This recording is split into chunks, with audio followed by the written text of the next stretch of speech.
Hello বন্ধুরা, আসসালামু আলাইকুম। কেমন আছো তোমরা সবাই? আশা করছি যে যেখানে আছো সবাই সুস্থ আছো। প্রতিদিনের মতো আজকেও চলে আসলাম আমি শাপলা কিচেন অ্যান্ড ব্লগে। তোমাদের সবাইকে স্বাগতম। বরাবরের মতোই আজকে আরেকটি নতুন রেসিপি নিয়ে চলে আসলাম তোমাদের মাঝে। ভিডিওটি দেখার শুরুতে একটা লাইক দিয়ে দেখা কন্টিনিউ করো।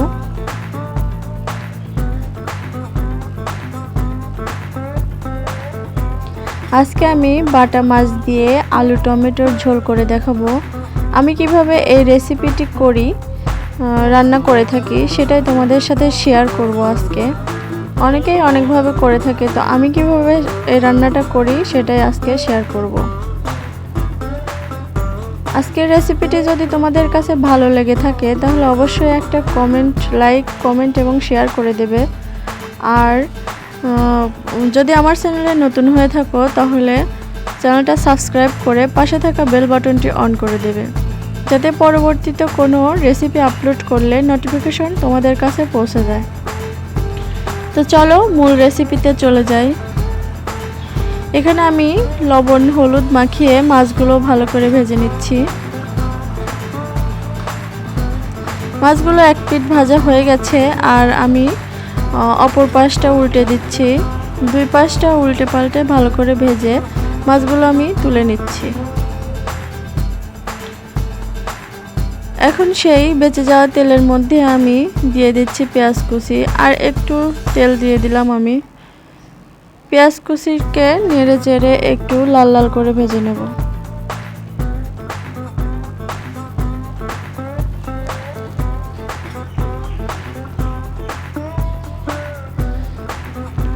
কে কোথা থেকে আমার ভিডিওটি দেখছো কমেন্ট করে জানিয়ে দিও।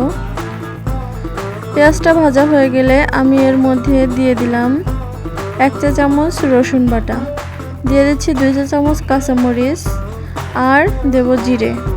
আমি অত্যন্ত কম মশলায় এই রান্নাটি রান্না করব, বেশি মশলা ব্যবহার করব না। তোমরা চাইলে আরও মশলা ব্যবহার করতে পারো। এখন একটু পানি দিয়ে মশলাটাকে ভালো করে নেড়েচেড়ে মিশিয়ে মশলাটাকে কষিয়ে নেব। দেখো মশলাটা কষানো আমার হয়ে গেছে, পানি শুকিয়ে গিয়েছে, তেলটা বেরিয়ে এসেছে, কড়ার সাথে লেগে যাচ্ছে, মানে মশলাটা আমার কষানো হয়ে গেছে। এখন এই মশলার মধ্যে আমি আলুগুলো আগে দিয়ে দিব।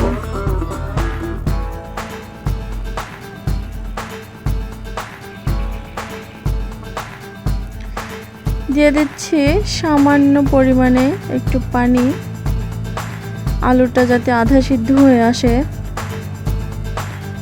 পুরোপুরি সিদ্ধ করব না, আধা সিদ্ধ হয়ে গেলেই আমি এই টমেটোগুলো দিয়ে দিব।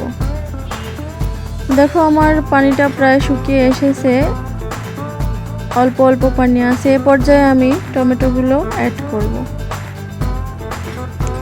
আমার এখানে কাঁচা পাকা টমেটো আছে, তোমরা চাইলে কাঁচা টমেটো বা পাকা টমেটো বা এরকম টমেটো, যে কোনো টমেটো দিয়েই রান্না করতে পারো।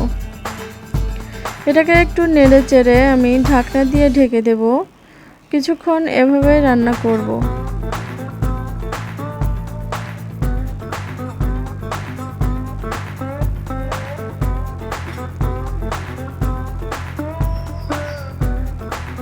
ঢাকনাটা তুলে আমি একটু নেড়ে দিচ্ছি। দেখো টমেটোটা অনেকটাই সফট হয়ে এসেছে। এখন এই পর্যায়ে আমি ঝোলের জন্য পানি দিয়ে দিব।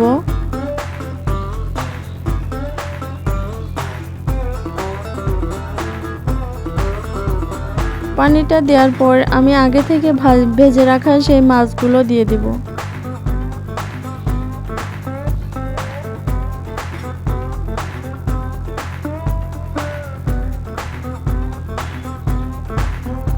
আলতোভাবে নেড়েচেড়ে মাছগুলোকে এভাবে একটু মিশিয়ে দিয়ে ঢাকনা দিয়ে ঢেকে কিছুক্ষণ এভাবে রান্না করে নেব।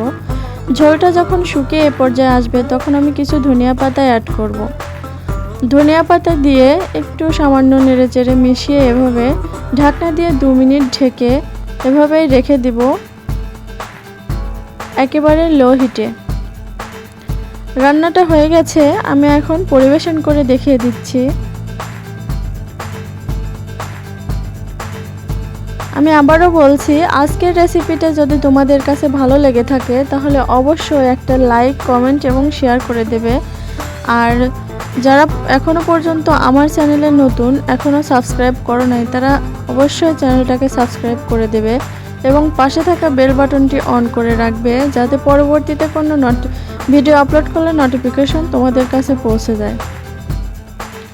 আজকের মতো এখানেই বিদায় নিচ্ছি, আবার চলে আসব অন্য কোনো দিন অন্য কোনো রেসিপি নিয়ে। ততক্ষণ সবাই ভালো থাকবেন, সুস্থ থাকবেন। সবাইকে আসসালামু আলাইকুম।